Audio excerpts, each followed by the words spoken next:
Welcome to Beyond My Crisis. I'm your co-host, Ron Rossnick. And I'm Vivian Gaspar, and we are extremely honored today to have with us, all the way from Germany, Saskia Winkler. And Saskia is a certified coach and quantum healer. She quit her job as a German CEO to follow her dream to transform other people's lives. To live the life of her dreams, she gave up her old life. During this transformational process, she found out the truth about friendship. Yes. Welcome, Saskia. This is something that I think a lot of people can relate to. Perhaps they've had a friend betray them, and we're not just talking about childhood. We're talking about into adult life. Mm-hmm. So how is that something we can avoid or minimize? Remember when Johnny Depp got divorced from his ex-wife Amber, and finally Vanessa Paradis, his former ex-wife, she wrote an open letter to the public and said this, what the ex-wife of Johnny Depp said could have never happened because I'm a real friend. And the way Amber just, said he has something, he did something wrong could have not be the truth. In that moment, I thought, this must be real friendship. Even though they've been together as a couple, they still are friends. So what I kept out of it, and also what I, learned out of my personal experience and from my experience as a coach, let your friends be the way they want to be and the way they are, no matter which development they're going through. So we can't change other people. We have to accept people for who they are. Yes, yes. So that expectation is a source for disappointment. Yes. Yeah, I can remember when, I did my transformative process, the way who I am today, I lost quite a few friends because it was tough for them to see my own development. Do you think perhaps they were envious of you because they didn't have the courage for themselves to transform into maybe what they really would like to be? Yes. Yes. Or they were fearful. They didn't want to see you taking the risk that they wouldn't themselves do.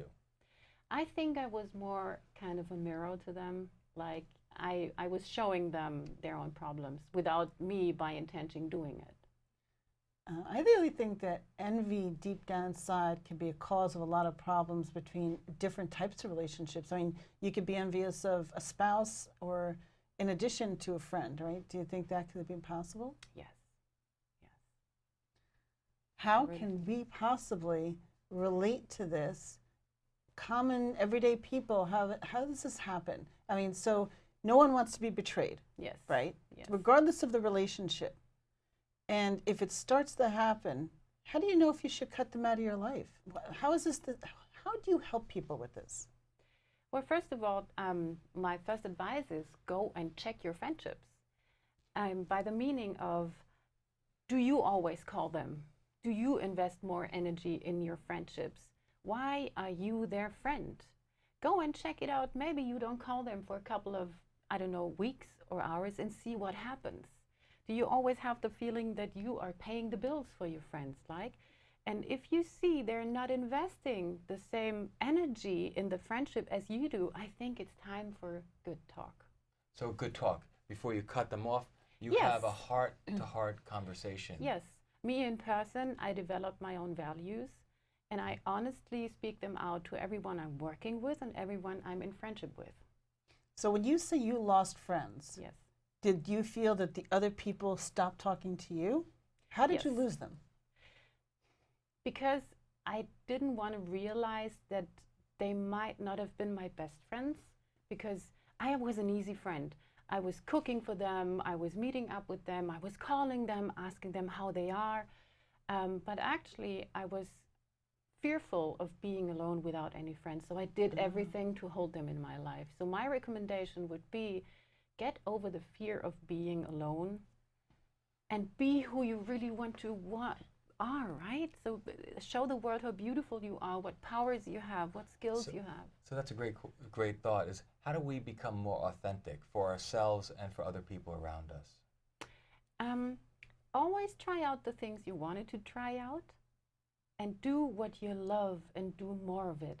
And then you see your friends, like your good friends are like, hey, cool, I'm happy for you. They make you happy when you are happy. Yeah, they're happy for you. They're proud about yourself. When you meet each other and you can tell what you have done today, like I'm coming home being in my first TV show, I expect my friends, being there and like, oh yeah, Saskia, you're gonna make it. And wrong friends, they're like, I don't know, maybe you look that good, so do you really want to do this? They scare you. So Okay. Do you think they're discouraging you because they're jealous? there is kind of this jealous feeling, yeah, but at those times when I lost my friends, I didn't realize. I didn't want to see it. Today, it seems easy for certain types of people to make new friends. I mean, there's so many websites like Meetup Yeah. and these meeting websites. What do you think about those to reestablish new friendships, quality friendships? How do you screen people? How do you evaluate and discern the new friends? Well, first of all, I really think you should be aware of your own values. And in those moments where you start writing your own values down, I have 5 written down, your environment changes. And in that moment, you start attracting those people having the same values. Give me an example of a value that you I was just going to aspire. say that. I want Yeah. examples. I want Okay, to you know. ask the question. Yeah. my value is honesty, and that I always can tell what I feel and the emotion behind, that I do what I promise and I promise what I do, and that I am spiritual, so I expect my friends to understand that I'm a spiritual person. And this is one of my most highest values. So if I cannot show anyone my spirituality or talk about it, or even though they are not spiritual, they might understand, that I'm interested in that, they're my real friends. So wait, I think it just made me realize, would you be careful of a friend if they make you feel like you have to hold back and Yes. uncomfortable about, for example, if someone's not spiritual Yeah. and you are, Yeah. and you feel uncomfortable talking about it, Yeah. maybe that's not a good friend for you. There's warning signs. Correct. Those Because are the can you friends I really love. talk someone to changing? I mean, if you're just going to say to a friend, look, you don't make me feel comfortable talking about spirituality, is that really something that's going to change? Because I also have had to either drop friends, or there's been a few friends that really stopped wanting to talk to me. So I understand that completely. Or do you just compartmentalize the kinds of conversations you have? One group of friends, you don't talk politics. Another group, you don't talk spirituality. You talk music or business or I whatever. think a real friend lets you talk about your experiences. I had friends knocking on my door trying to hold me back to do what I'm doing now. Literally, they'd go to you Literally, and they try to would- talk you yes. out of it? Yes. An intervention, an anti-spiritual intervention. And group. then they, because Wow, they that's kind terrible. of packed it in that way, like, oh, you have to be careful. Of course I have to be careful. But if they would have known me for so many years, they know that I'm curious, that I want to try everything out I can, and that I always, like a cat, land with my feet on the ground, right? Right, So- because you have a positive framework for Yes. your sense of curiosity. Sometimes gets you in a corner, but you're willing to manage that, handle that. Yeah. So you're a resilient person. Not everyone is resilient. And that was a tough way. That was really a tough experience. You know, I've always heard this phrase, and I think about it a lot, where it says misery likes company. Yeah. But I think you can offshoot that to different things. I think people get nervous when they watch someone else reach out of their comfort level. And maybe it's not your comfort level. I think it's their comfort level. That's How's actually that? the point. That's the point, because I was that what we were just talking, that I was their mirror.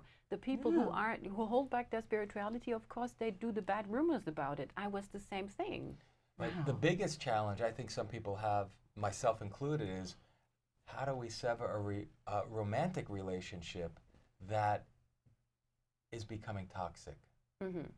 You know, sometimes people have a fear, I don't want to change, I don't know what my future is going to be like, Yeah, and they stay. because they are afraid of being alone. Is It's the that a- same in friendship. Is that a root cause for many things? This underlying fear, is that a very common fear that you have to help your clients with? Yeah, that's the main course. Fear of being alone. It's in business, in friendship, and in romantic So partnership. what's the best advice you could say to someone who has that fear? It's after my opinion, fear is okay to have, Oh, how? but There has to find be in the right something. context, right? Yes, but find something more important than the fear. What? I hear acronyms about fear. False evidence appearing real. Yes. But what does that really mean? Well, It's an acronym. Accept the fear We- to be there. we believe something is going to happen but it's really not the truth. We put it in our minds as the truth. Being alone is simply a thought that we have. It's not reality. Yes. And the more you think, or the more you are afraid of being alone, the more you use friends. Well, don't you give power to a thought by thinking about it more and more in a negative framework like that? Yes, so switch your thoughts and work with affirmations every day. Switch your thoughts and work with affirmations. So how do we kind of like become zen about that and get through this? What do you suggest? How do we switch our thoughts? I use affirmations every minute I can. In the morning when I put on my makeup, I wrote my affirmations on my mirror where I see myself. Wait, what's an affirmation? It's like, I only attract loyal people. I have loyal friends. It's like a mantra you tell to yourself every day. You can write them down. You can put it everywhere you walk that you see it. When visualizing it, it gets reality. So in my flat, you everywhere you in can your read apartment, sentences. you see little signs around Everywhere. On your mirror in your bathroom, you have little stickies or signs. And there's contrarians that are going to say, so you're saying that to yourself, that doesn't mean it's real. But I also hear scientifically, the brain doesn't know what's true or false. Yes. So if you talk to your own little voice, Yes. it's going to believe whatever you say. And we are trained to focus on the negative things, but we all forgot to focus on the positive things. So there must be a balance, right? So the negative things you see everywhere, you read in the newspaper, you turn on the TV, you read bad news, but where to read the good news? So if nobody's writing it, go and write your good news. What's the best good news site or place you can get good news from? The place where I can get it from? Yeah, where do you get your good news? I write them. You In Yeah, my write your calendar. own good news. Yeah, of course. Every day I write 7 minutes in my journal, what I achieved that day and what positively happened in my life.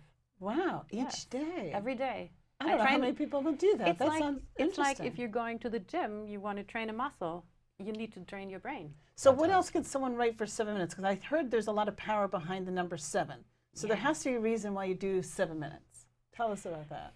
Well, if you work with numbers, they have energetic frequencies, like two mobile phones. When they talk to each other, they send out frequencies, right? They exchange it. Mm-hmm. So every number has an energetic frequency. So Oh. 7 is kind of this wonderful frequency you can use. Like the number 1, that's perfect for wishes. Really? Yeah. Wait, what is number 2? Just curious. I always like the number 2. I don't just remember, but I use number 1 a lot. Okay. Is that because you want to be number 1 at something? Of course. At everything. So number 1 and number 7. Anything interesting about 8? I always hear 8 is infinity. Yes, but you know there's a Russian, I think a Russian clairvoyant guy. His name is Grabovich or something. He checked each number, and each number has a healing process behind. So I don't have them all in my mind. So yeah, you can check them up in the net.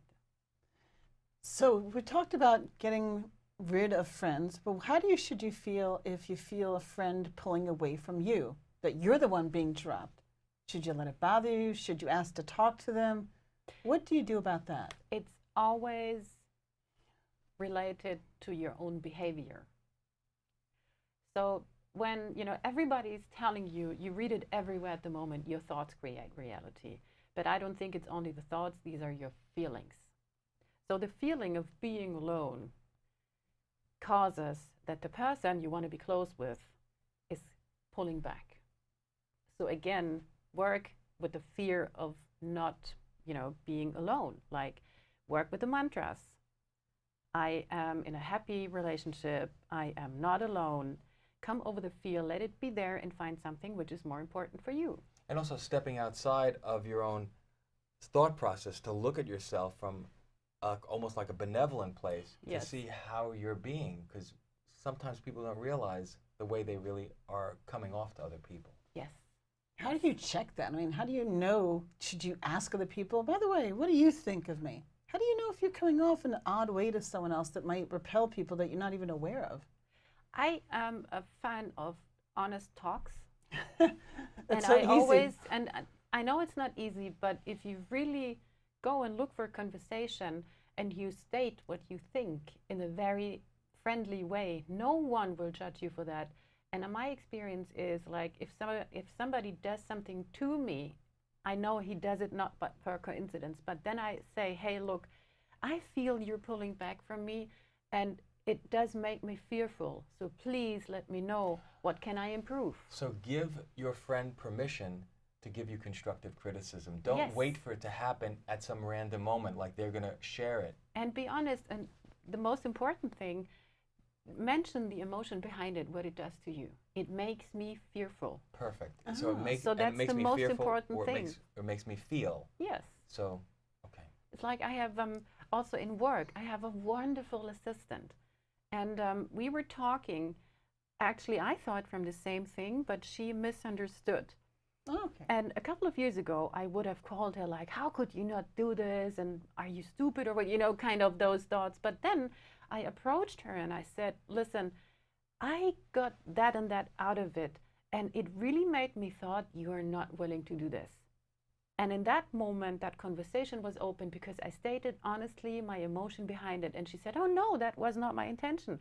We were just, like having different opinions about it. And I understood it the correct way. And that's also one thing about leadership.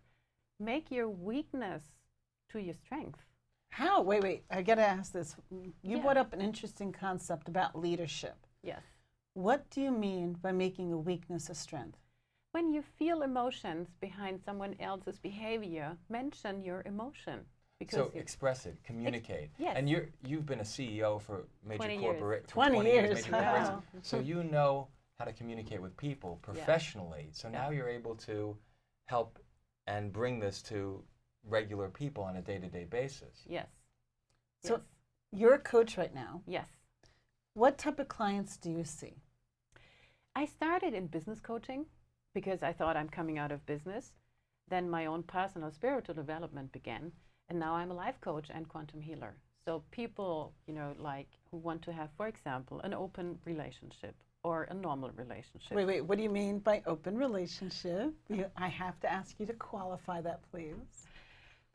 It is a concept talking about partnership. If you love somebody truly and honestly, and that one is, states like, okay, I can be in a relationship, but I need to have other men or other women next beside you. So it is an open relationship concept. If you love somebody and you don't want to let them go, that you say, okay, we stay in that relationship, but you can have women or men next beside me. And that works, you're saying? That works because if you're so fearful of losing that person, and if you love that person so much, why not, right? Otherwise, they'll do it covertly, behind your back, possibly. Yes, and that's an honest way of a relationship, but it's actually not the honest, open relationship what bothers me, and I really think it's important to mention that here. It is a concept which is socially not accepted.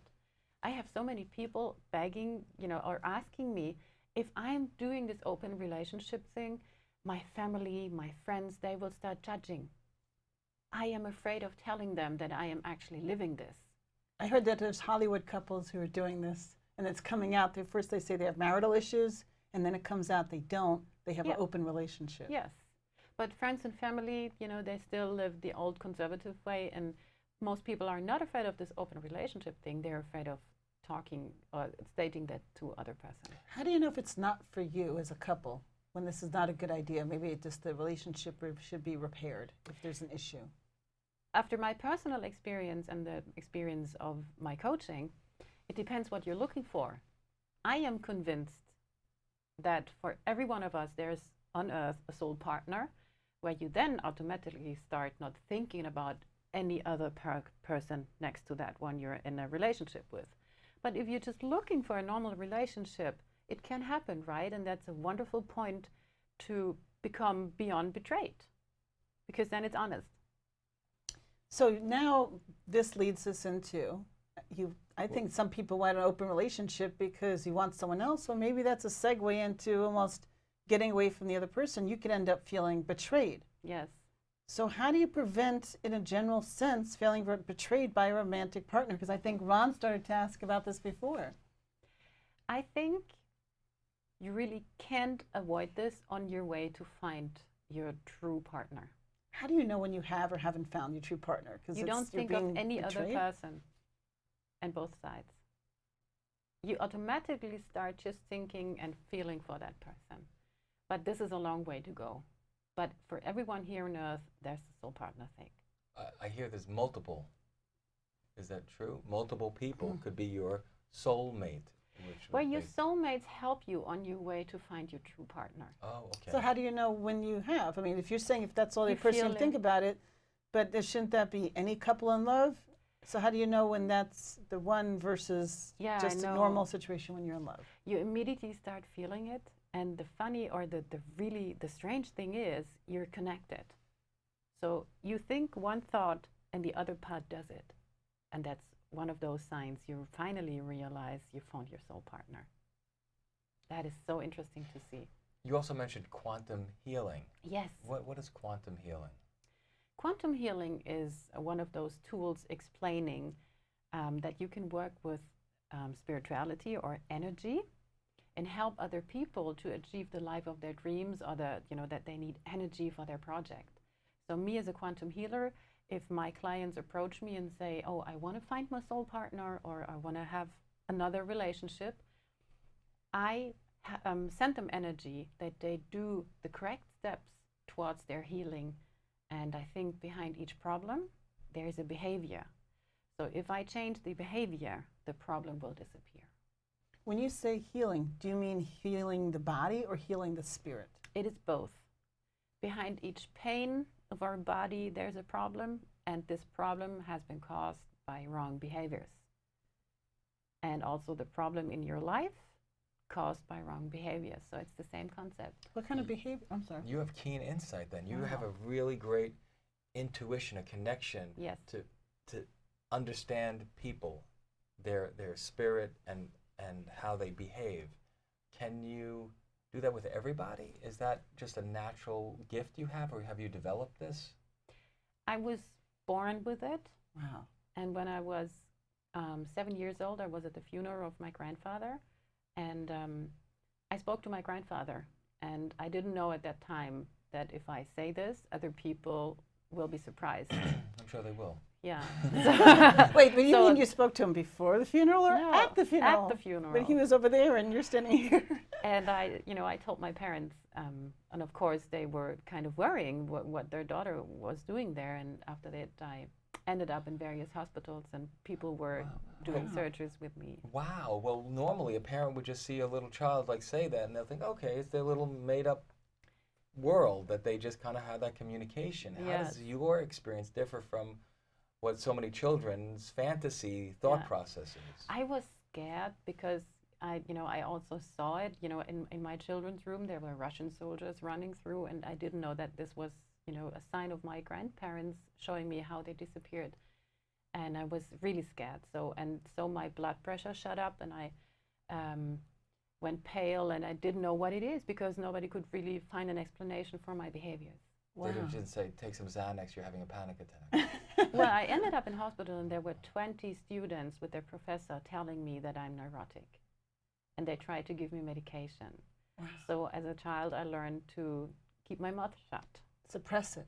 Yeah. Or at least externally. Yeah. So how do you help someone in this type of a coach? I mean, so many people think that there's not provability. Can you just give us a couple examples? Because I love this. I love that people don't pay enough attention to really their soul. They always think about it as just a religious sense. Yes. And this is more tangible than religion, right? Yeah. Nothing against religion. I just mean that this is just different. Yeah.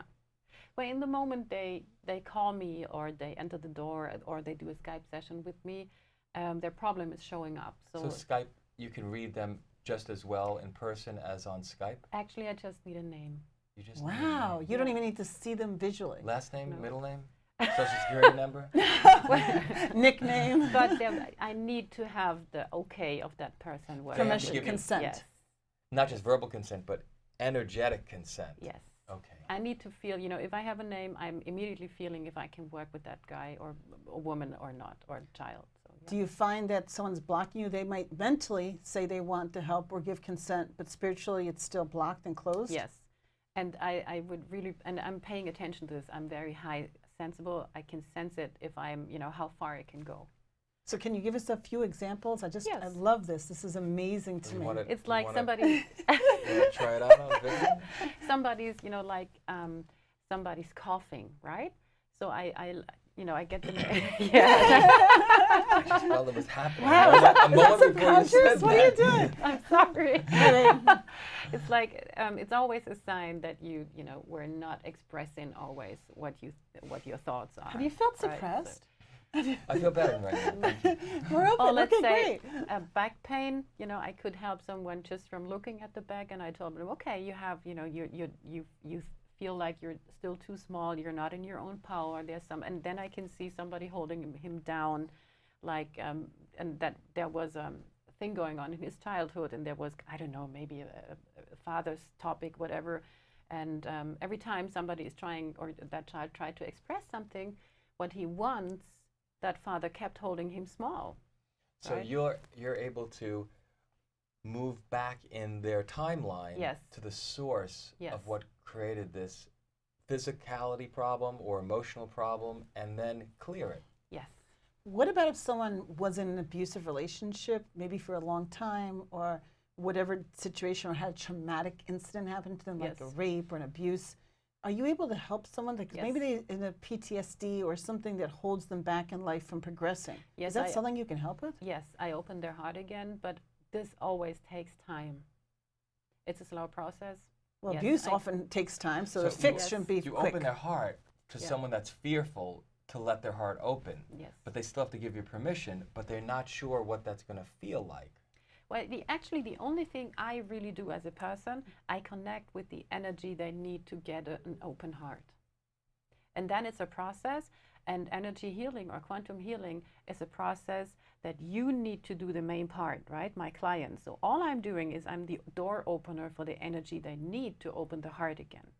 So Where That's can we how- understand and learn more about quantum healing? yes.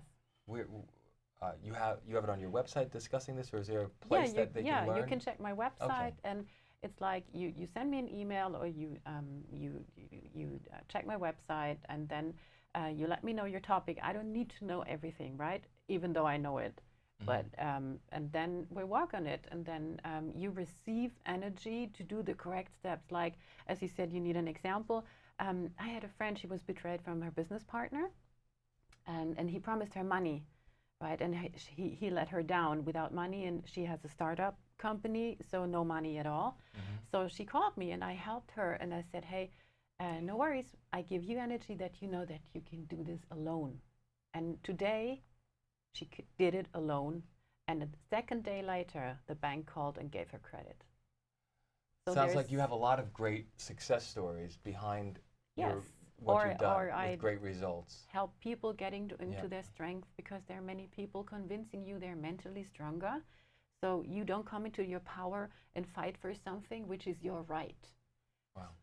And I support with the energy those people to get what they really want, that they're not being betrayed anymore. I make them mentally strong. I love that Fantastic, you even yeah. give like an introductory situation where it's So- not out of reach. But Saskia, thank you so much, because we are completely amazed by what you have to offer. And And this I has want to been learn great. more. Yeah, thank you Yes, so much. thank So they'll go you. to their website. Thank you so much, Saskia, for making it over to the set of Beyond My Crisis with Ron and Vivian. Thank you for letting Yeah, me thank be you. here. Thank you.